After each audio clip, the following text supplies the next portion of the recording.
Welcome to the Model Health Show. This is fitness and nutrition expert Sean Stevenson, and I'm so grateful for you tuning in with me today.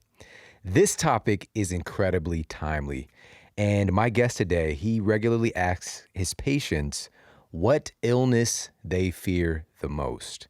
And it's not heart disease, it's not cancer, it's memory loss. And their greatest fear is not those other things that are very pervasive in our culture today. It's not remembering who they are. It's not remembering the people that they love. And isn't that understandable? I think that that's what really makes life worth living is our memories. And that fear is growing because this issue is growing, the issue with dementia and Alzheimer's. And I don't think a lot of people are aware of this fact that the annual bill, and my guest again talks about all of this stuff, and I learned from him just how strong the situation is currently, but the annual bill for dementia care tops at $215 billion a year, which is more than cancer and more than heart disease. And that number of victims of Alzheimer's is expected to increase by 400% just in the next couple decades. We have to do something about this. And again, I said this was timely because I was just actually on the Dr. Oz show doing a segment a little while back. And depending on when this is getting released, I want to make sure that you're able to tune in and check that segment out as well, talking about sleep in relationship to Alzheimer's disease. Just funny enough. And then I got connected with this incredible gentleman we have on the show today.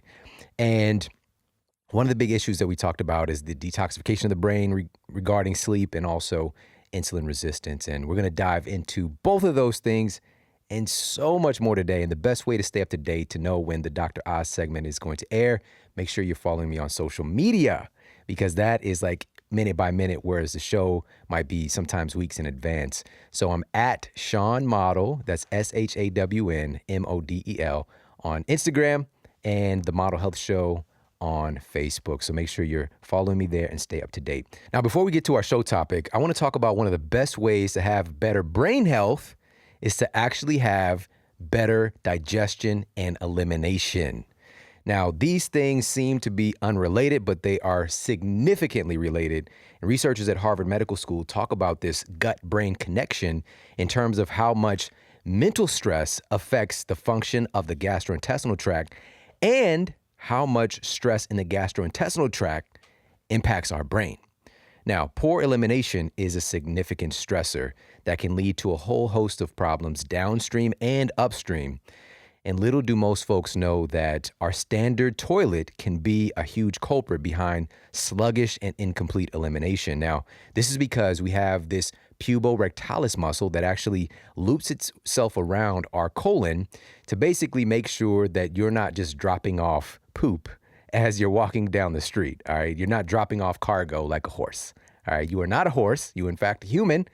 And we have a certain digestive structure to make sure that we eliminate when we want to eliminate and that we keep things nice and tight and steady when we don't. Now, here's the issue. The standard toilet does not allow for the puborectalis muscle to completely relax. And this is leading to a whole host of issues like constipation, hemorrhoids, diverticulosis, and even high blood pressure can be caused by straining on a conventional toilet because you're not in the proper position that human beings evolved for hundreds of thousands of years in this current form, Homo erectus, to squat down to completely eliminate, for that muscle to completely relax. If you're not getting that position, you are in fact forcing and causing some potential issues. Now, the solution, make sure you're getting yourself in a natural, proper position for elimination. Am I asking you to perch up on your toilet like a crane, like a peacock? I'm not asking you to do that. I don't even know if peacocks perch up on anything actually, but I'm telling you that you need to get yourself a squatty potty. And this is an incredible invention that fits right onto your already existing toilet, and it tucks right under. And the squatty potty is something that I literally give as gifts. I just sent one out even 2 weeks ago to a friend in another state as a gift because I absolutely love this, and I love the fact that it helps people so much to improve their elimination, and it will blow you away just how much better you feel by getting yourself in the right position. So I want you to go to squattypotty.com/model. That's SQUATTYPOTTY.com/model. You get 15% off all of the squatty potties there, and you get free shipping. That is the lowest price you will find anywhere. And by the way, they are everywhere. All right. Bed Bath and Beyond to Amazon to you name it. All right. I was even on family vacation and I went to like a little tourist store where they got little, stuff for the city. It was Destin, Florida, little keychain stuff. There was squatty potties just stacked up. All right. Apparently even traveling, pooping could be an issue. All right. So they have the basic eco model, bamboo if you want to get fancy. They also have these new kids squatty potties, which are so cool. They call it the squatty pottymus. All right. So it has like a hippopotamus face. It's really, really nice. And several others. So do yourself a favor, improve your elimination and improve your health overall. Go to squattypotty.com/model, 15% off. Now let's get to the iTunes review of the week. Here's another 5-star review titled Thank You by Carney L. Sean, thank you for your podcast. I'm just getting started on our family's health journey. I am motivated by my 2-year-old who had a stroke at birth. I want to give him his best fighting chance, and I believe nutrition and eliminating as much toxins as I can from his environment will give him the tools he needs to succeed. I am learning so much from you, and I'm looking forward to listening to all of your podcasts. Thank you again. You're giving me the tools to change our lives for the better. Wow. That was such a powerful story. And thank you so much for taking the time to share that. I appreciate it immensely. And it means the world to me. Thank you for making me a part of your story and sending you and your family a lot of love and just encouragement on the progress, because things are only going to get better. And everybody, thanks for popping over to iTunes and leaving the reviews. I truly appreciate it. Keep them coming. If you've yet to leave a review, pop over to iTunes and leave me a review. And on that note, let's get to our special guest and our topic of the day. Our guest today is Dr. Stephen Masley, and he is a physician, nutritionist, trained chef, author, and the creator of the #1 all-time health program for public television, 30 Days to a Younger Heart.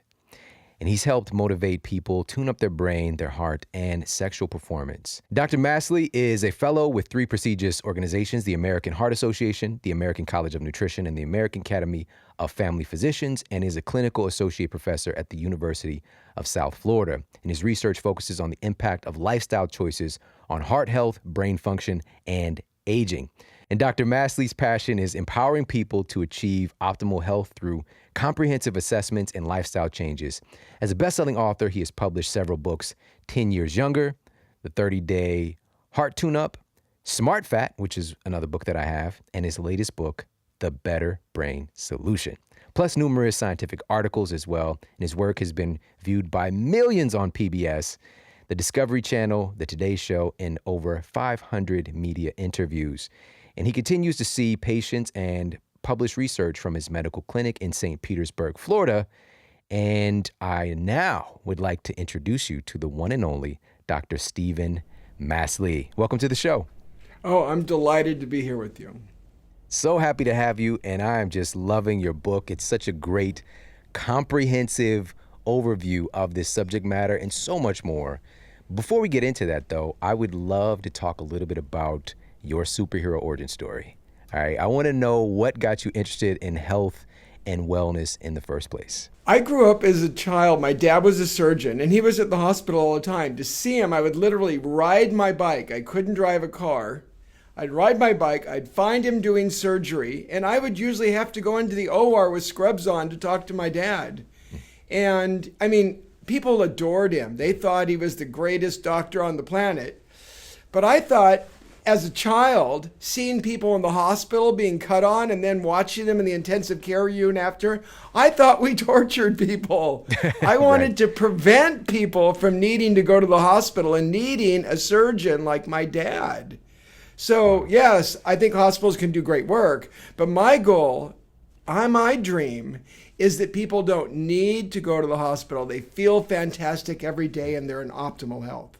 Oh, wow. I was not expecting to hear that story. That's a great story. And just like for a kid and seeing that, like, what are they doing to these people? What are they doing? Are they out of their minds? Wow, that's so profound. I love it. But I'm so grateful that that put you on this path, and you've literally impacted the lives of millions of people. And I'm so grateful to get to know you now and to have you on the show to talk about this subject matter. So let's kind of dive right in and talk about some of the things you cover in the book. And this is the book, The Better Brain Solution. It's your newest book.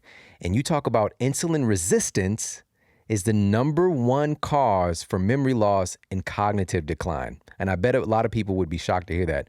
First of all, what is insulin resistance?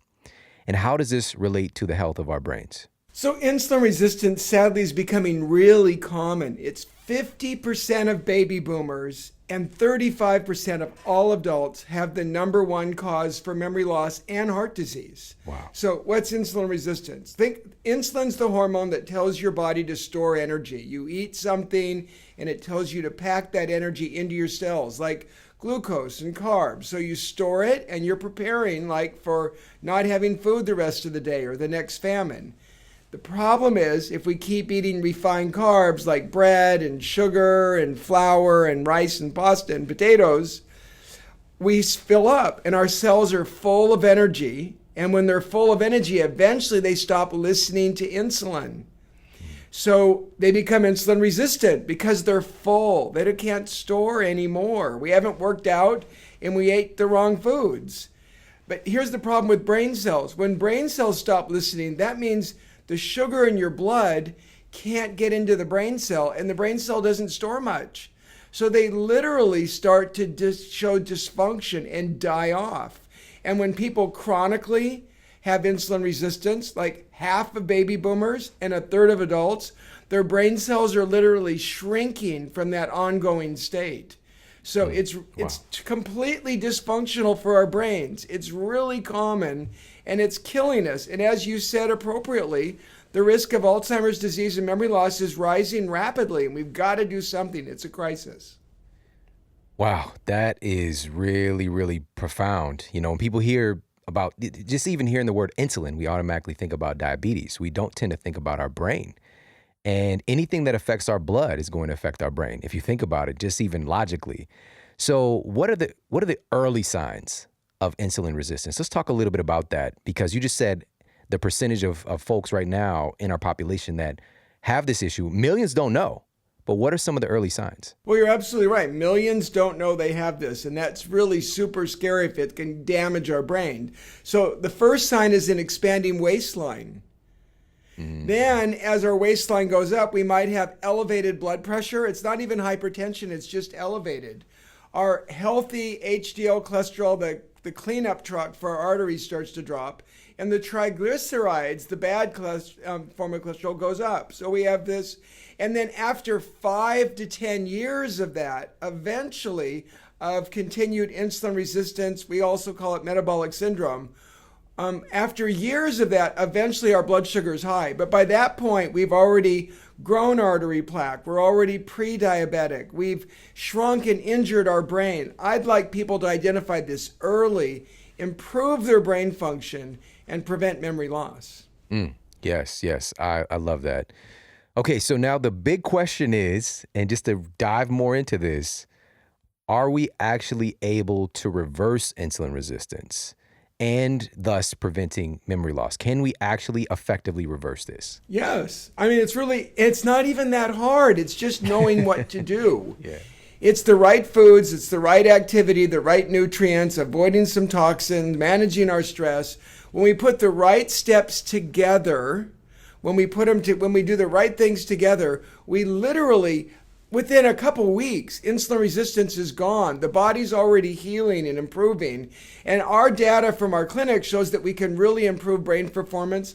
Our average patient improves their brain processing speed by 25%. It's truly amazing. Yes, man. I stopped myself from clapping right now. I love that. And it's such a heartwarming thing to hear that we can get better. Now, with that said, you mentioned that there are some certain steps. And when I was reading your book, I actually was like, I hope he's going to say that one of these things isn't going to do the trick. Like, you actually need a comprehensive execution of these things. So let's talk about that. You have 5 specific steps that we need to improve brain function. So what are those? And what happens if we do just like 1 or 2 of them? You're making a really good point here. So the 5 steps are: add the right foods. There's specific foods we should add and some we should avoid. There's key nutrients our brain needs in order to function. It's just crazy not to get these easy to find nutrients. We want to be physically fit. It's incredible how important both strength training and aerobic training is to our brain. We need to manage our stress, and part of that is getting good sleep, because if we don't manage our stress, it will literally shrink our brain. Yeah. And there are some toxins we definitely need to avoid. Now, you could do, as you said, you were alluding to this intuitively, do one or two of those and you'd get a little benefit. But when you combine them all together, you get a big bang benefit. Yeah. So the more steps you can follow at once, they act synergistically, meaning they work a lot better together than they do alone. So I think all the newest studies are showing, you could exercise, and they quibble over whether it does the right thing for your brain. But when you do all these 5 things at once, wow. Yeah, exactly. And this is just speaking to, and I'm so glad that you brought this up and talked about this in the book, because a lot of times we'll justify our behavior. Like, I eat healthy, so I'm not going to adhere to the stress management issues. Like, I'm just going to run myself into the ground.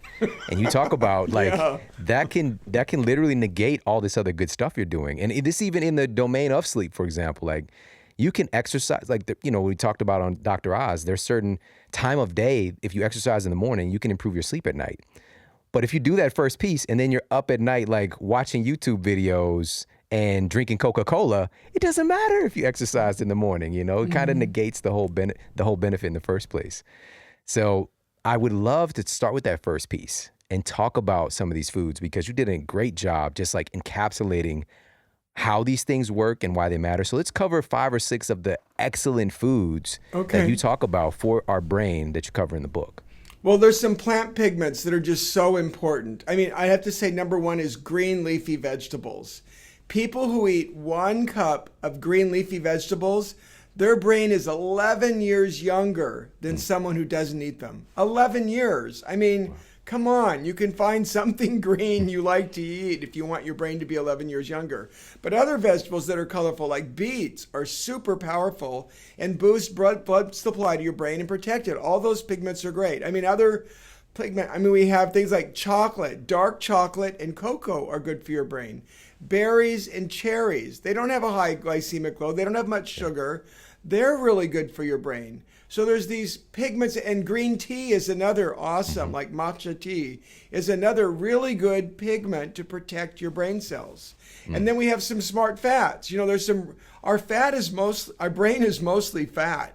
Yeah. A low-fat diet may actually starve your brain. So olive oil, the studies are really good that a few tablespoons of extra virgin olive oil, as long as you don't cook it at high heat and damage it, is good for your brain. Nuts, we should have 1 or 2 handfuls every day. Wild seafood like wild salmon, sardines are awesome.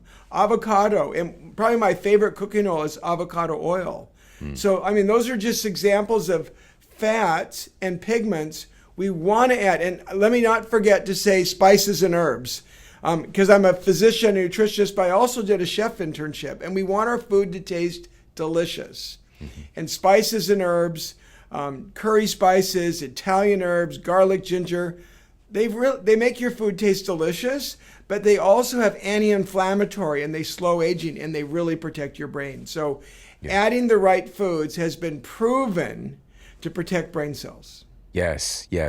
Listen, everybody, please hear this, and just how powerful food is. Food is medicine, and we're talking about the things we're making the physical structure of our brain out of, right? Your brain isn't made just from the ethers, it actually comes from the food that we eat. And I want to add a point in here, and I've talked about this a couple times on my show recently. In the category of herbs, I guess this is kind of thrown in there, even though it's its own kingdom. There's a mushroom called lion's mane. Yes. And the University of Malaya has found that this particular mushroom has clinically proven neuroprotective effects. So literally protecting your brain from stress. And it was especially seen to be helpful for people who've had brain injuries. So just think about how great that is to have access to something like that. And I had it today in coffee. All right. I had a mushroom coffee blend. And you talk about coffee. I want to ask you about that in a second. But I had this mushroom coffee blend from Four Sigmatic. And it tastes amazing. I had a little MCT oil in there, which you talk about in the book too. And man, it was great. And I put a couple of drops of like English toffee stevia in there, make it taste nice. But that way, not only am I supercharging and protecting my brain with the lion's mane, but I'm getting these brain benefits from the coffee too. And guys, make sure that you're checking this out. If you're not using Four Sigmatic yet, what are you waiting for? Head over to foursigmatic.com/model. That's FOURSIGMATIC.com/model. You get 15% off all of their mushroom coffees, mushroom elixirs, mushroom hot cocos, which Dr. Masley talked about as well. So guys, head over, check them out. Now, I want to talk about coffee. We have to talk about coffee because it's one of those controversial things. And you talk about there's a bell curve effect for it in the book. So yeah, when people are drinking 1 to 2 coffees a day, even decaf, it's not as beneficial, but even decaf has the benefit. There's the pigment, the coffee pigments, when we have 1 to 2 cups a day, is better for your brain than having none. There's been studies in Europe, in North America, out of New York, in Japan, all over the place. Studies have showed having 1 to 2 cups per day. If you're a slow metabolizer, that's probably all you should drink. About half of people are. If you're a fast metabolizer, you can have a cup or 2 of coffee. You're not wired. I mean, you could do genetic testing, but most people have figured it out. Yeah. 2 to not 3 would be okay. Nobody should be drinking a pot of coffee a day. It's just too much adrenaline. It's over the top. But I love your point that having coffee in moderation is actually good for our brain and helps slow and prevent cognitive decline. Yes. And I would imagine that the quality of the coffee matters because you also talk about some of these brain toxins in the book. So yes, it's not just the random quick trip coffee. Well, coffee actually gets quite a bit of pesticide load. Yeah. And we know people with high pesticides have 350% more likely to get dementia than people who have low pesticides. So, and one of the bigger sources of pesticides in the American diet is coffee. Wow. I mean, animal protein that's not wild and cage-free or pasture-raised, and the dirty dozen fruit, vegetables, but coffee is something important to look at for quality. And then I also, there are a small percentage, but some people are really sensitive to coffee mold toxins too. And so a good, the quality of your coffee really does matter. And it's something, if you drink coffee, I think it could be good for you. You got to make sure you're doing a good choice. Perfect. Now I want to talk about another favorite drink of our culture as well. I want to talk about alcohol. But guys, again, this is why I love Four Sigmatic. It's organic and you don't have to worry about that whole issue. And plus it's dual extracted with the medicinal mushroom. So they're doing a hot water extract and alcohol extract. So again, make sure to check them out. Let's talk about alcohol because that's one, I was surprised you put this in the book, but it came with some caveats. So let's talk about that. Well, the data is really strong. This is a controversial topic, and there are clearly people out there who can't control their drinking, and they should not drink. I'm not saying to your listeners, go drink alcohol. But the truth is, like coffee, people who drink red wine in moderation, 1 to 2, not more than 3 servings a day, are less likely to have cognitive decline. They have better brain function. They're less likely to get dementia. And even, 1 serving a day even improves blood sugar control. Sadly, I got to say, beer and hard liquor did not, the studies did not really show the same benefit. White wine was not nearly as good as red wine. But there's something about like having a glass or 2 of red wine with dinner that's, again, it's probably partly the flavonoid pigments, partly it improves cholesterol profile, but 1 or 2 servings of red wine a day, that's a positive one. Yeah, I know my wife is listening. But please, if you can't control it, don't drink it. You start having a bottle or more a day. I mean, who are we kidding? Yeah, because somebody will grab the book and be like, see, the doctor told me to kick this habit up, So thank you for clarifying that. It's so brilliant. And again, there's a more detailed instruction on these things in the book and also some more of the science behind it because he just covered a lot of different things, a lot of ground in that small amount of time. So now I want to shift gears and talk about another one of these big components that's so overlooked today. And I really feel like I've devoted the last year to really pointing more attention to this, and that's stress. Yeah. So let's talk about how stress plays a role in dementia. Well, when we're stressed out, and I'm not talking about good stress, getting on a show with somebody or something, that gives us challenge. And I like that. Those kind of short-term things we get to do. But the stress I think of as harmful is that day after day, chronic stress, we're in a bad relationship, or we hate our job, or, something's just driving us nuts, and it's all the time. That causes when we're stressed out like that, our cortisol levels shoot up really high. And cortisol can literally shrink the memory center of your brain. So, what we want is good quality sleep, and we want to work out to burn off some tension. And, we need some peace and calm to raise our endorphins. So I like purpose and challenge in our life. So some stress, but we have to proactively manage it by a good workout each day, a good night's sleep, and some peace and calm that we schedule every day and make sure they happen. Oh, wow. That's profound. Stress can literally shrink the memory center in your brain. So this isn't just something to pass off to the side. Like, we need to pay more attention to this. We live in probably the most stressful time in human history, but a different type of stress. We're talking about like chronic habitual stress.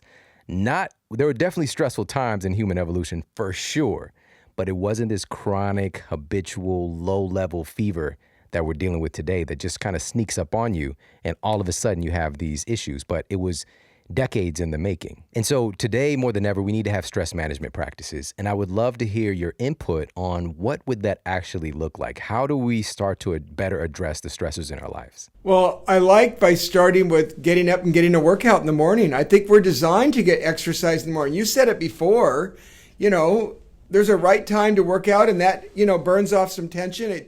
We sweat and we get rid of some toxins. It's just calming, and we feel focused to start our day. Yeah. And then sometime in the day, we want to get super calm. And I was pretty amazed looking at the data. It doesn't like we have to spend hours meditating.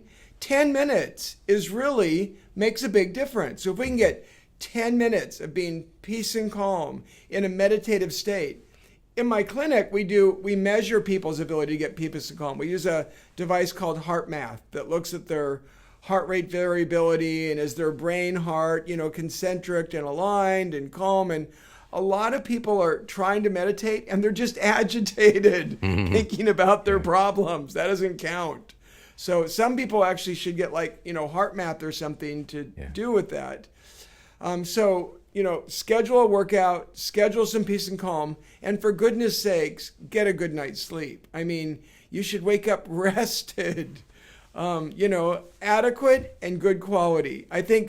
We could go into a lot more details on things people could do, but I think if they just do those three things, wow, that really has a huge impact. Absolutely. And I'm so glad you brought up heart math. I've been following them and learning from their institute for probably 10 years now. Yeah. And this was the first place where I really got to understand what's going on as far as our, let me just boil it down to this and let people know. And I've talked about this before on the show.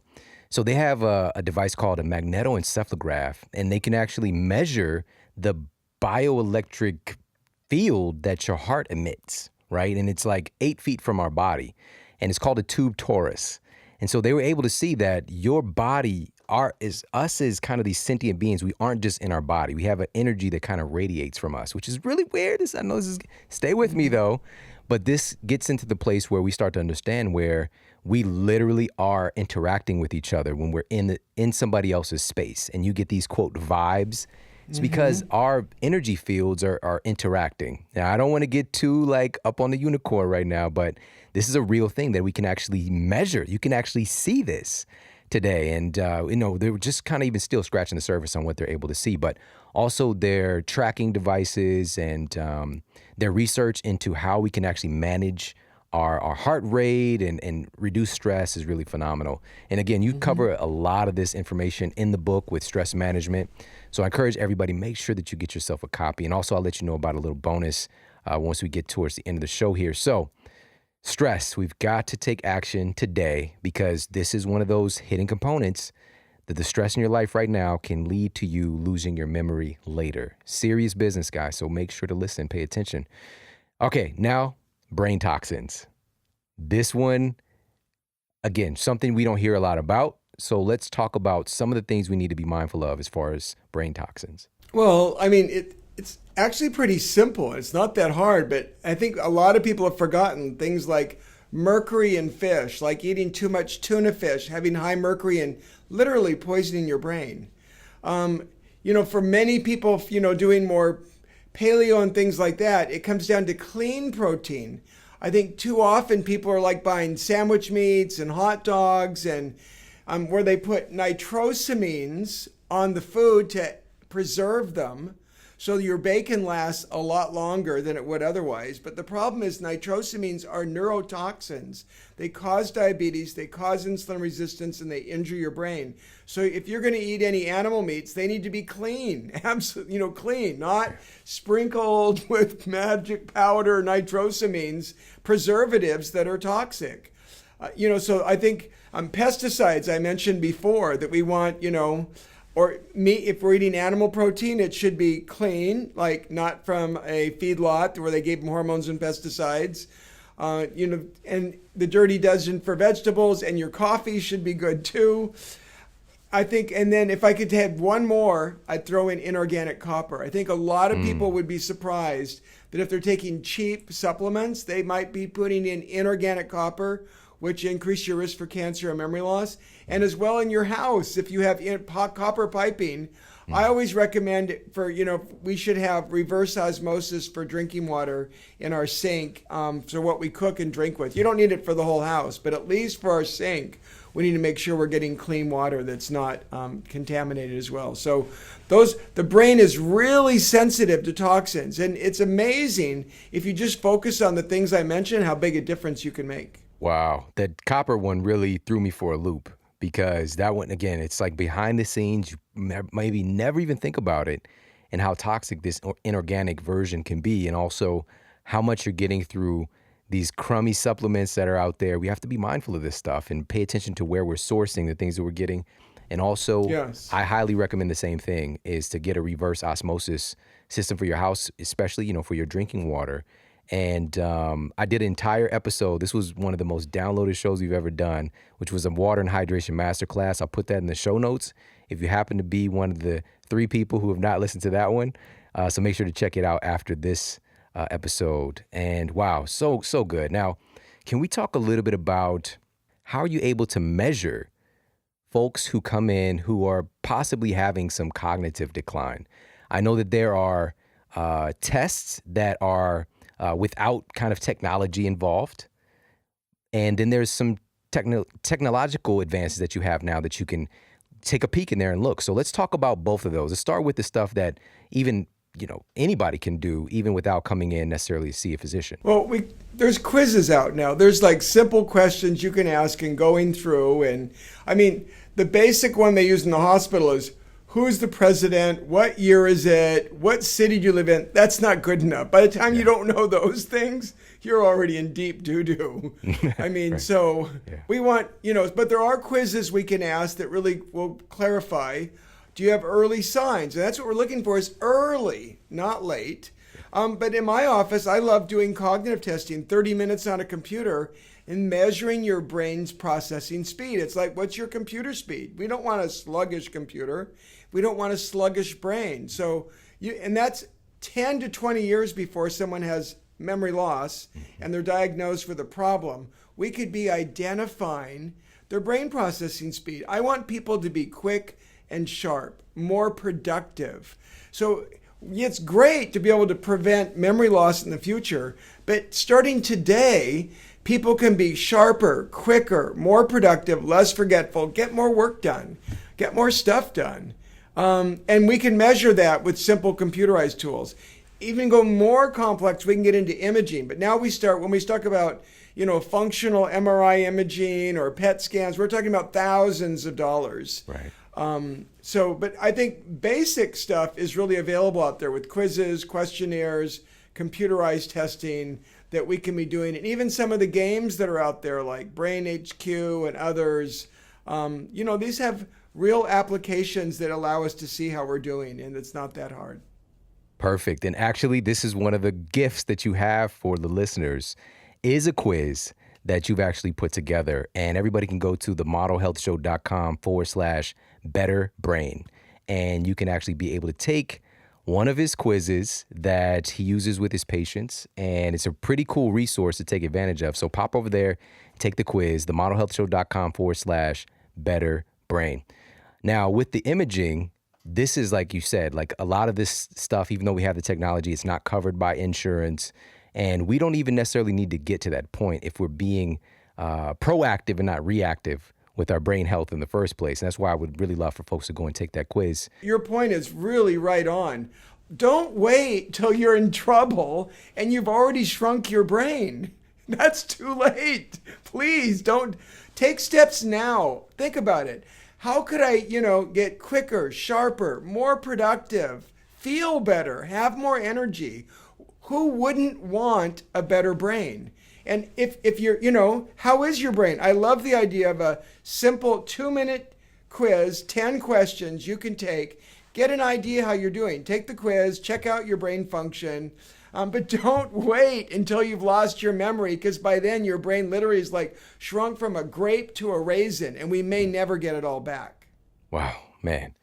This is profound. And when we talked about the brain imaging, the first person that jumped into my mind was Dr. Daniel Amen. And, he's a friend of the show, and he's somebody who endorses your book heavily. Like the review for the book is right here on it. And by the way, that's the new book you have right there for us watching on video.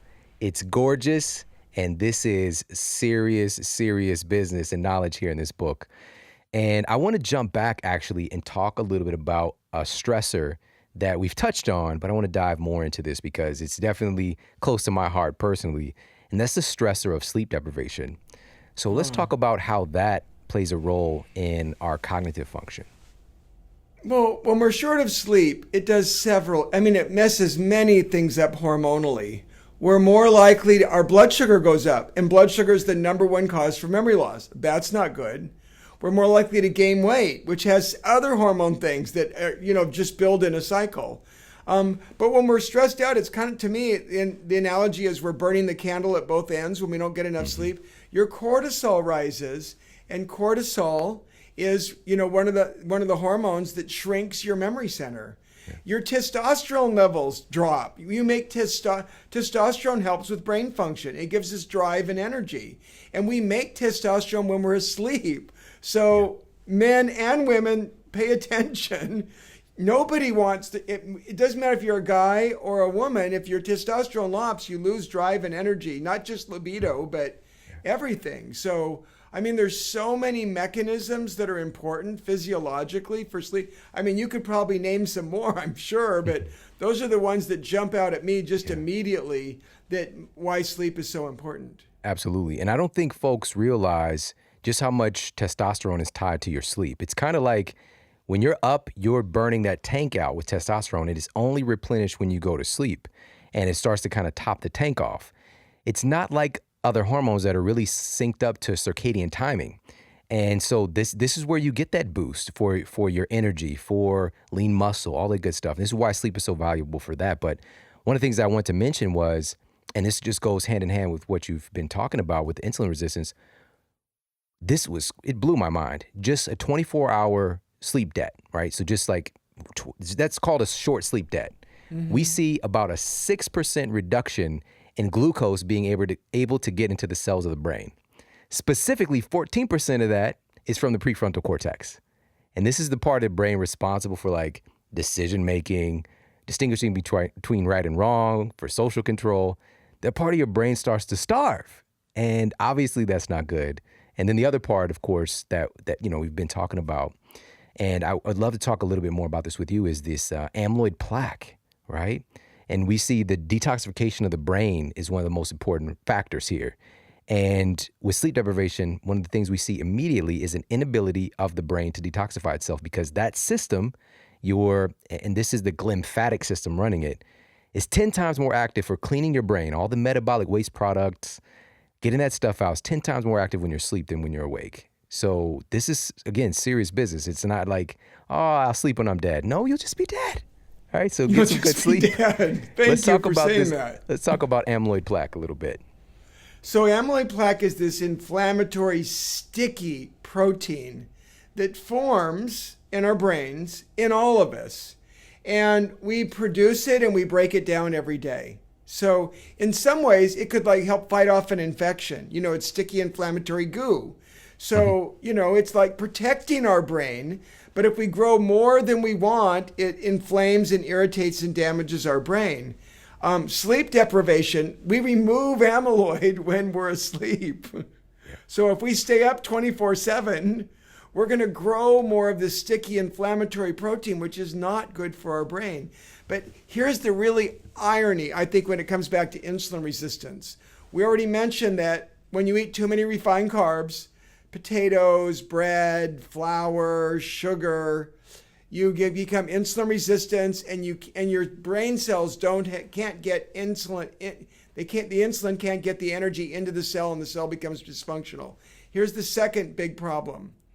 The same enzyme that removes insulin removes beta amyloid. So if you eat a lot of potatoes and flour and sugar and rice and blah, blah, blah, you're always having to remove insulin, and you can't remove beta amyloid, and you grow a lot more beta amyloid, and you end up injuring your brain. So it never occurred to me until this very recent research that we discovered there's this competitive enzyme, and that we're eating all these refined carbs, we're growing a lot more beta amyloid than we should, and that's just catastrophic for America today. That helped explain why 50% of baby boomers and 30% of adults are at risk for accelerated memory loss and Alzheimer's disease. We can do something about it. And that's what this book is all about. So grateful to have an advanced copy. And again, I encourage everybody to check this book out ASAP. Take the brain quiz, by the way. I think that'd be really helpful. Now, let's talk about, and this is something I want to wrap with this because this ties into everything. Exercise isn't just good for a six-pack. All right, that's like a side effect. There's so many other important benefits, namely for our brain. And you got a chapter dedicated to this, which is how to move your body for a better brain. So the long and short of it, why does exercise matter so much for preventing this cognitive decline? Well, you talked a little bit about the frontal lobes of our brain, where we do our problem solving, our thinking. It also suppresses us from eating sugar. If we just let the reptile midbrain take over, we'd be just gorging all day on stuff. We wouldn't be able to say, I shouldn't eat that. But when you exercise, the frontal lobes of our brain are temporal lobes. In animals, in sheep and dogs and cows and pigs, that's what they run with. So we took the running part of the motor cortex of the brain, and we converted that to high-functioning, problem-solving part of our brain. I believe we're dependent on a workout so that part of our brain works well. And we know that one of the best predictor in studies looking at how do you prevent Alzheimer's, it's regular exercise.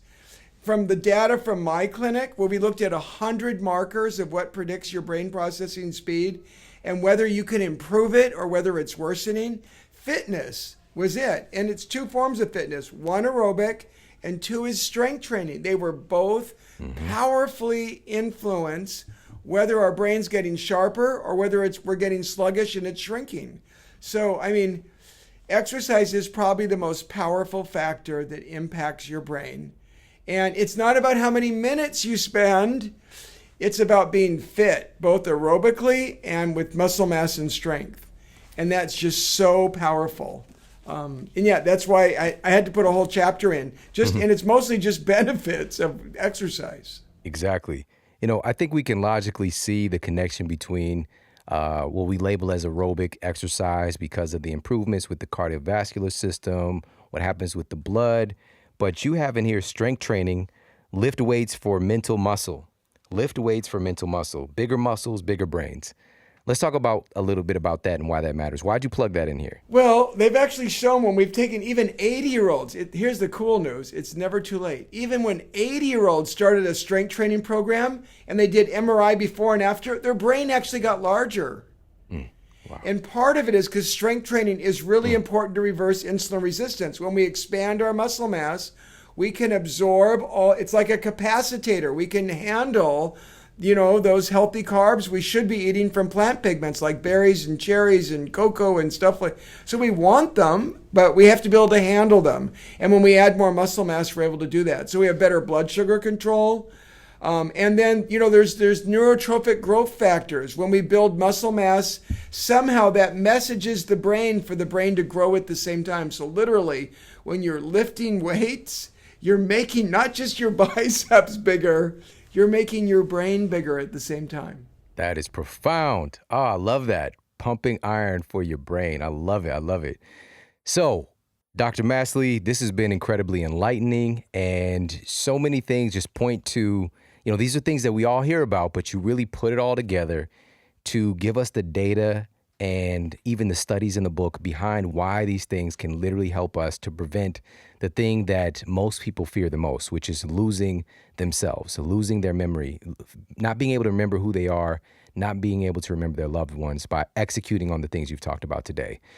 Final question I have for you is, what is the model that you're here to set with the way that you're living your life personally? What's the model you're here to set for other people with how you live your life? I feel so much better when I take care of myself. I get up, I work out each day, I eat healthy food, I meet my nutrient needs, I proactively manage my stress, I avoid brain toxins. I couldn't get everything done if I didn't. It's just a necessity. I feel fantastic. I'm 62. I feel excellent every day. I want other people to feel, my patients feel that way. I want your listeners to feel that way. I think everybody should feel fabulous. We should be loaded with energy. We should be working in our communities, being involved. And that's really, and to me, it's partly selfish because I want to feel good, but I'm also trying to do it as a role model so that people realize, wow, you really can do that. It's not so hard. So awesome. And wow, it's just such a great story. And you are definitely a model for that already. And as per this getting released, your book is going to be coming out in a few weeks, depending on when people listen to this. So can you let folks know when the book is going to be available, where they'll be able to find it? And lastly, again, everybody, make sure to jump over and take the quiz that you could take now at themodelhealthshow.com/betterbrain. Well, the book officially comes out and gets mailed January 2nd. But don't wait. Take that brain quiz, see how you're doing, get some fun gifts to go with that, and find out who doesn't want a better brain. I think all of us want to improve our brain function, be quicker, sharper, more productive, less forgetful.